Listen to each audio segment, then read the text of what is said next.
So this is going to be an unboxing video evolving around the Sionyx Opsin. Now, I personally have not seen any videos around unboxing. Pretty exciting to see this a couple years ago get announced and released. A couple of the updates posted by Sionyx, but unfortunately not a lot of videos around unboxing it and kind of doing in-depth review videos, kind of videos here or there from other people that have it and use it.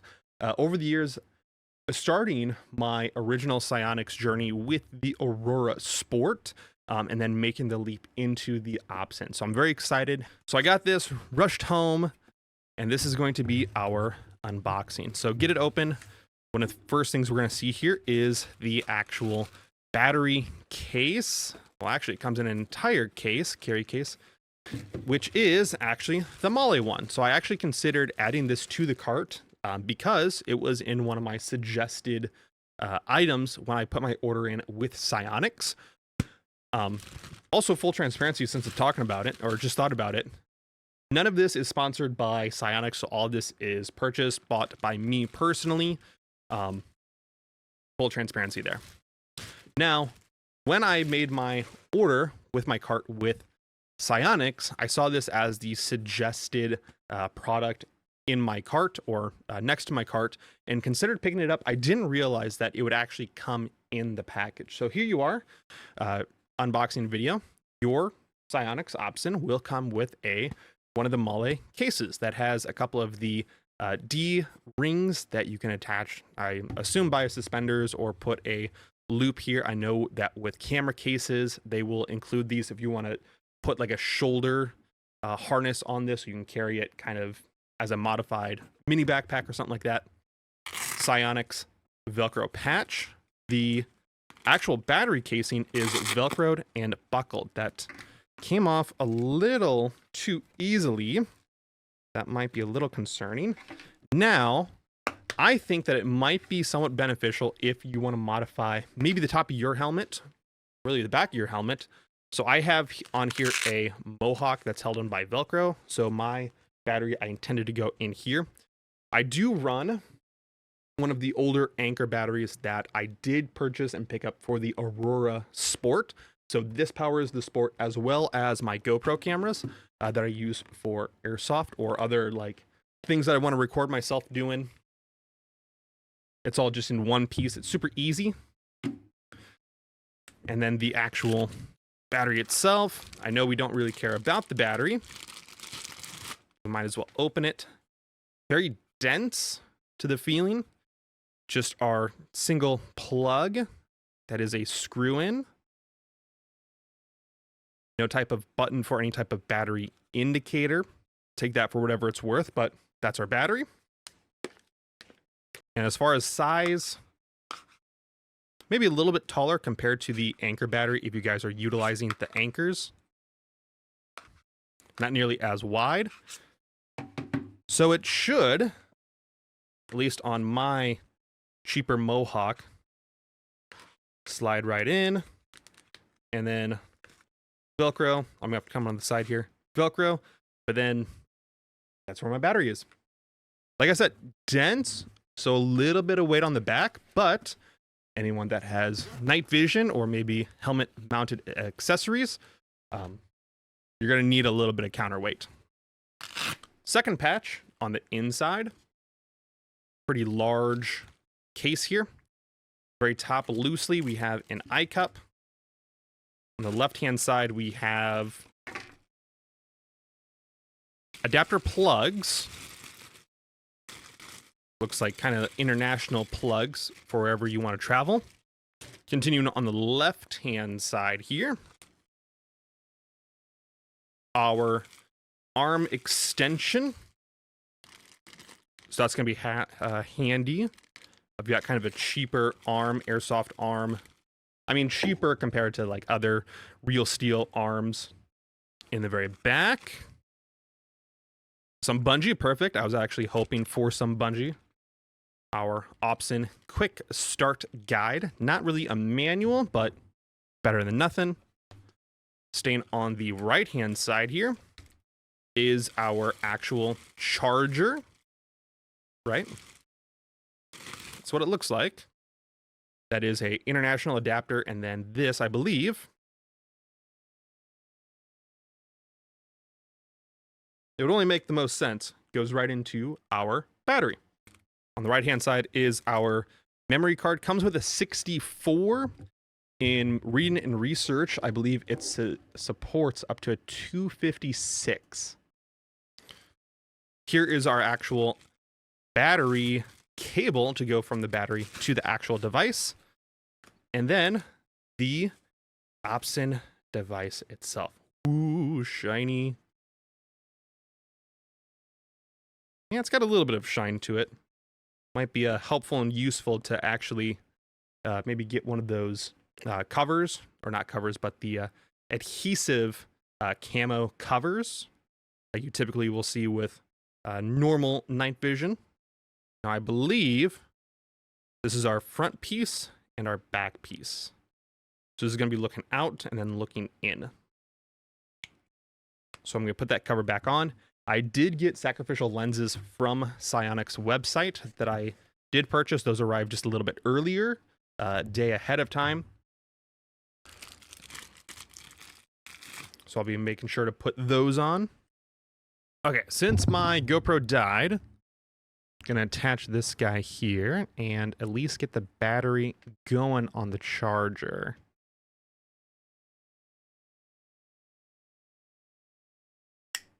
There we go. I'm pretty sure that's it.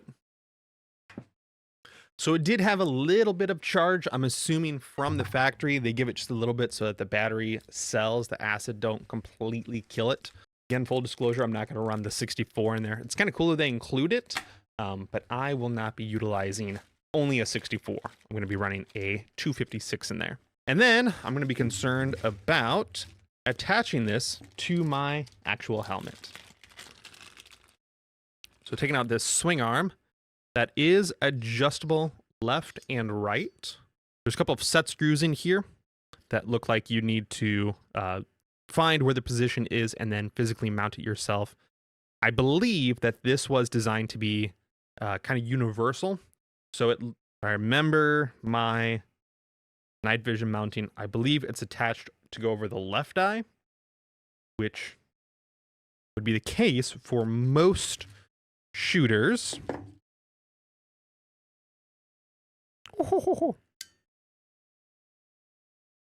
Try to get this on here. So I did watch a review where they said that they were not able to get the arm onto the actual Sionyx device itself. Okay. So, see if I can get this to you guys. So, on the very top there, where this guy is, this is going to be spring actuated. So you can move this up and down in order to slide it on. So what I needed to do was on the very top there, at the very end of my middle finger, there's that set screw. I loosened that up so that this arm on the very bottom goes further up and out of the way. So out of the box, it was kind of positioned like that. So I just loosen that set screw and I can get a little bit further movement on it. Got it.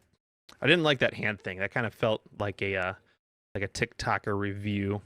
TikToker chick reviewing some makeup. And her camera won't focus.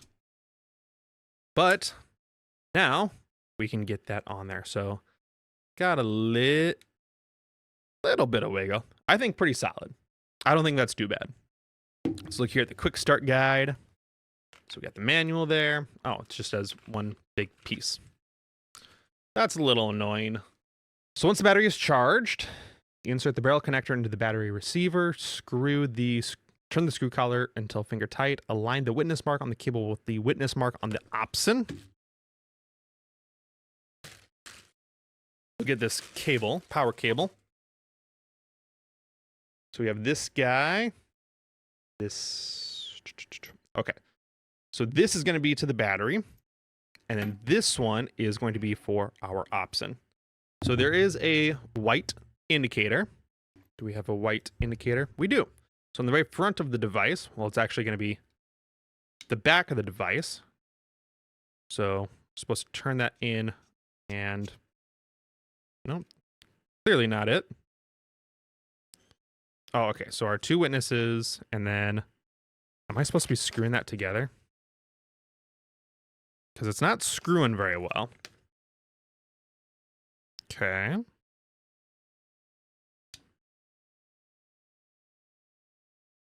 Okay. Well, that didn't help none. Press the cable firmly in place, let the collar slide. It should be down, but I have it upside down, so it's up. And it's going to lock the cable firmly in place. So that's a start right there.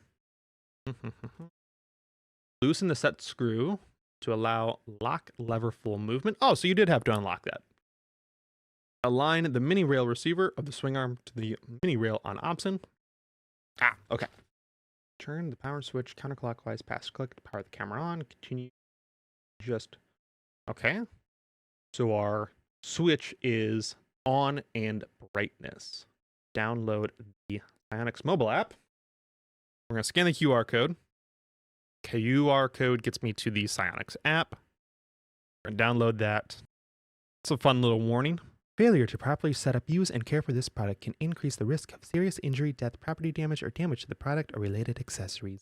Exercise caution when using a Sionyx product as part of your active lifestyle. Always be aware of your surroundings to avoid injury to yourself and others. Thanks. I can also register my device and stay up to date by visiting the URL, scanning the QR code below. Okay. I would like to add a device. Cool. So we have firmware updates and the full user manual. This is what I'm going to do. Scan the QR code for the full user manual. All right. So we have here, boom, our computer screen. Okay, I need to turn that off. So this is the manual for the Opsin, at least the digital one. Just make sure we register the device later. What does the box include? Crazy. Everything that I didn't see before. It has different letters, phonetic indicators of what the individual items are, how to charge the battery, blah, blah, blah, blah, blah, connecting to the power, blah, blah, blah, blah, blah, disconnecting the battery.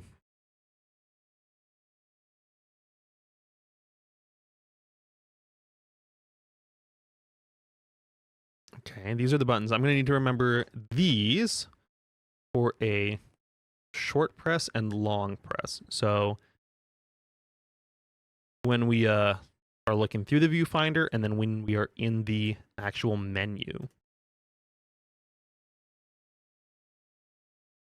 Press and hold the center button to invoke the internal menu. Boom, there it is. How to set up wireless. I'm going to need that because I want to screen record the actual screen for you guys.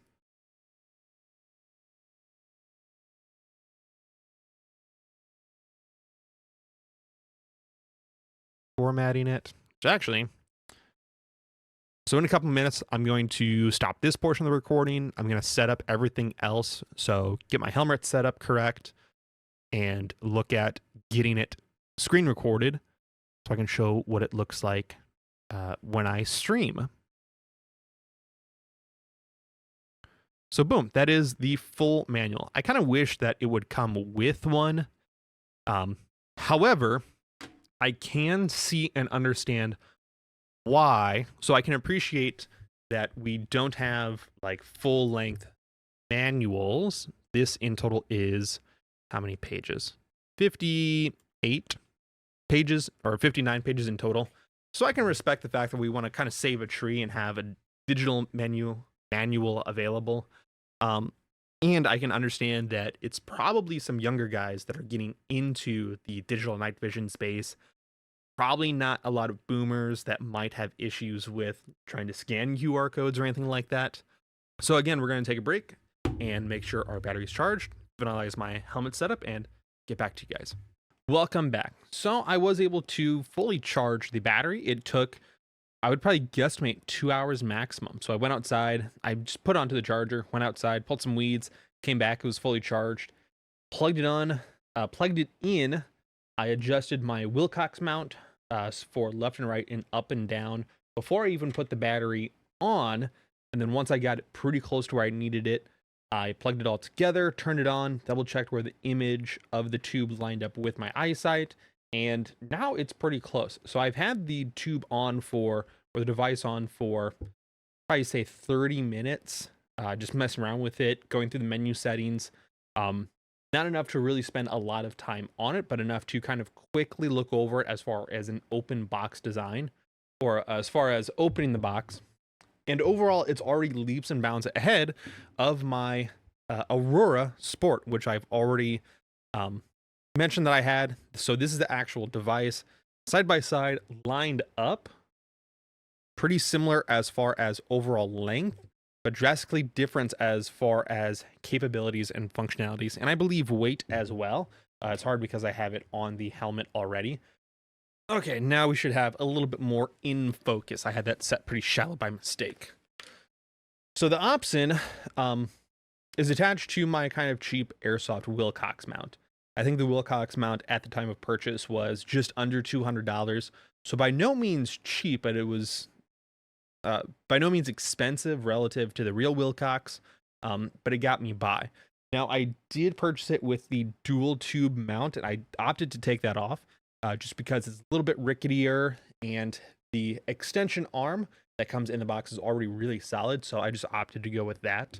But I did have a 3D printed arm for utilizing my Aurora Sport. That 3D printed mount did end up breaking, so just have been hand holding this for a couple of my adventures, but haven't really gotten to spend enough time airsoft with this, just because it didn't 100% work, and I haven't been to really enough nighttime airsoft games to really say one way or the other if it works or doesn't work. So the idea is that I'll spend a little bit more time with this because, while this was not a dedicated low light tactical device, it's more of a camcorder that can go into lower light. I believe kind of testing the waters for commercial use. This is an actual tactical application device. So they've modeled and implemented this for a tactical environment, specifically with helmet mounting in mind. So we would have to use 3D printed mounts for this. This already comes ready to go and attaches and works pretty well. And again, kind of quickly set this up. But that's what it looks like. And I've already had to make an adjustment on the housing up here. So the cap was getting in the way pretty quickly. So I did take some shot cord, ran that a little bit higher up, so I have that working. I'll need to, I think, maybe change the position to sit a little bit farther back because it does flop into the way here just a little bit. So the body of the Opsin does feel a little, I kind of expect it to be metallic in design. It is a polymer construction, which does cut down on weight and I believe heat mitigation as well. Since I've had it on for about 30 minutes, the tube itself has gotten a little bit warm, which is not too concerning considering that the operating temperature for the Opsin here, I have to prioritize my right eye, is in Celsius. So the operating temperature is 130 degrees Fahrenheit. So I'm definitely not close to that, but it is starting to warm up a little bit. SD card error. Why? The cap of the card container is this guy right here. Now, what is a little weird is I expected to be kind of a couple turn screw. It's actually less than a quarter turn and the cap comes off. Pull this guy out because I guess a 256 doesn't work. I'll try this 128. Press and hold the middle button to get into our menu.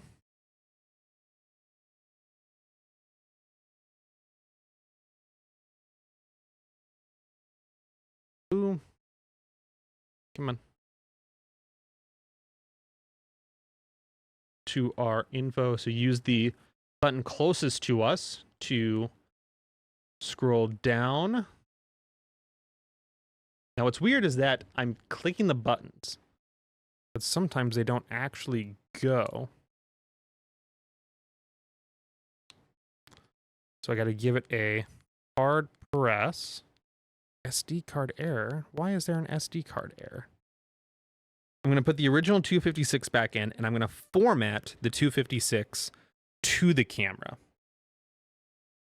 I have a feeling, and a very quick confirmation will tell me, that due to the type of files that these devices could be utilizing for recording, more than likely, we just need to format the card. What do you mean the SD card is not present? It's 100% present.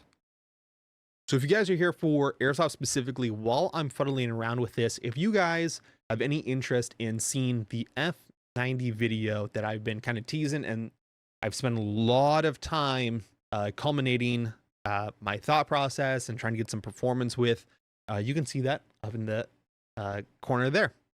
So the other issue that I have, not so much an issue. So the other thing I've noticed with this in the little bit of testing is that the on and off is a little bit long, especially the on. So I'm going to click it on with the very front dial here. 1 Mississippi, 2 Mississippi, 3 Mississippi, 4 Mississippi, 5 Mississippi. A little over 5 Mississippis. Not a full 5 Mississippi, but as soon as I hit 5. Okay, now we've got a green on the SD card. There's no way I need to turn it off and turn it back on. And when I mean green by the SD card, there's a, probably should run through this. So what you're actually seeing is a square format. Now the SD card is green. So in the very top right is a series of 3, 4, 5, 8 little icons that are either green, red, blue, or a 3-color RGB red, green, blue circles that are intermingling.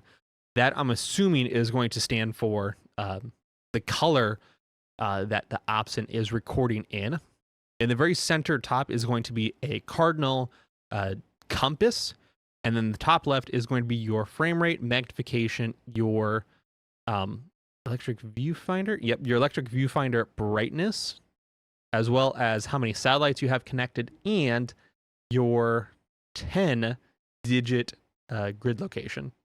On the very top right, I believe should be either the clock or it's how long you've been utilizing for that session, the Opsin.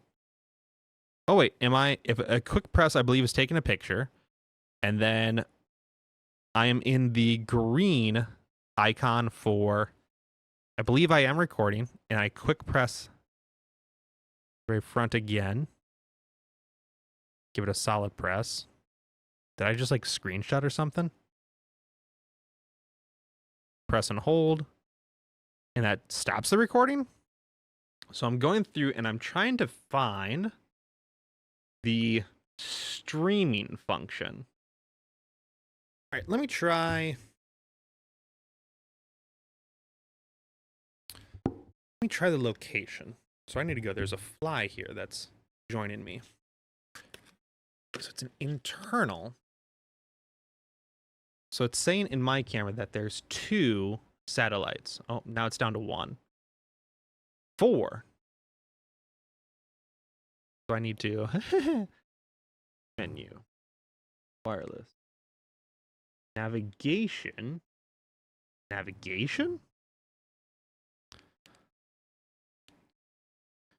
Interesting. I don't have location.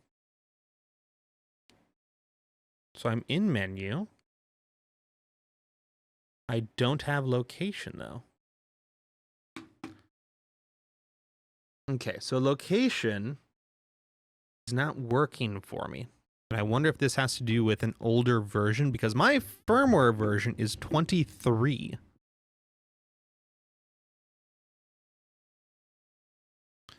Interesting. So I thought that I could stream this, but apparently not. But this is what I can do.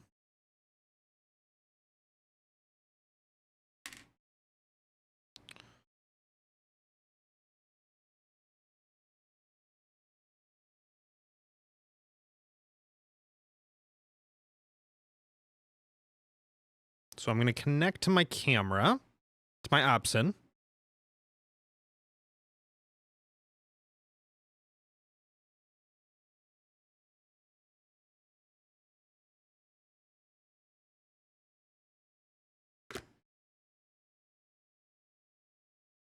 And boom.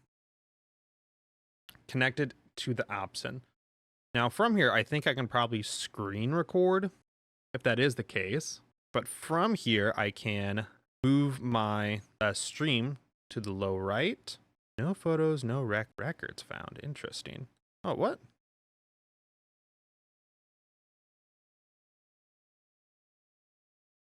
Image has been captured.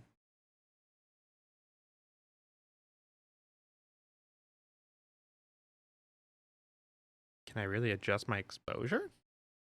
Maybe if I'm not recording. Let me turn this recording off. Okay, I can change my refresh rate.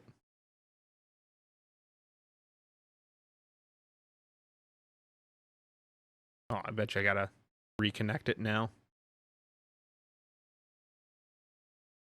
Go home, I have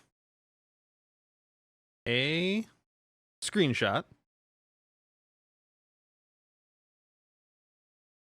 I think that I took from the device itself. So it only recalls screenshots on here. So I can't actually pull any recordings from my app. Let me just try this again. So I'm not recording on the device itself.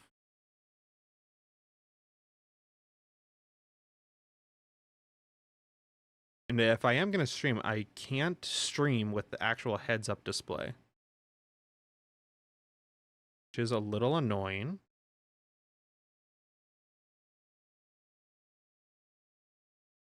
Device info.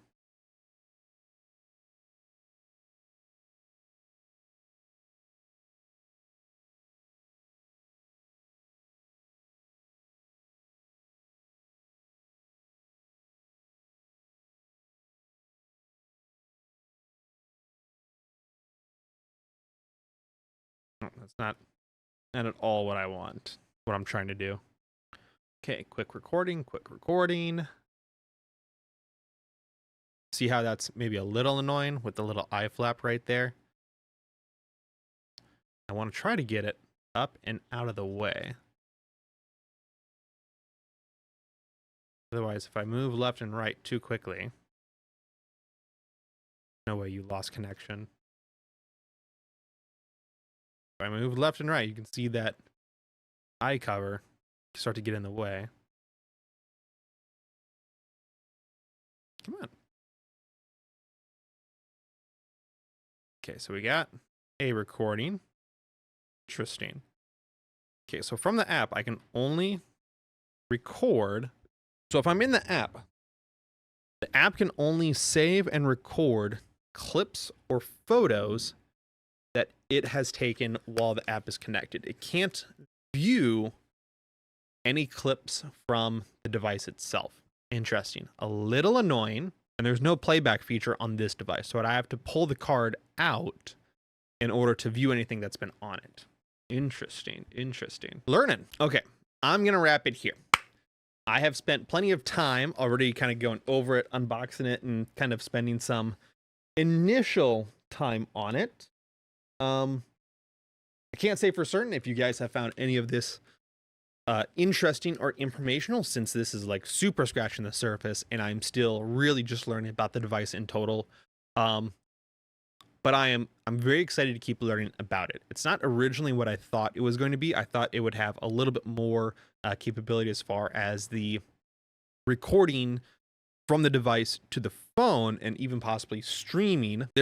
I can easily work around that, and a couple other like smaller features that inherently make a camera. Those are a little weird, But I get that it's a weird hybrid between a camera, like a dedicated filming or photography camera, versus like a low light digital device, right? It's a weird hybrid in between, and it can't perfectly do either one perfectly, and it definitely can't do both perfectly. It's somewhere in the middle, and you have to go into utilizing this device with that in mind.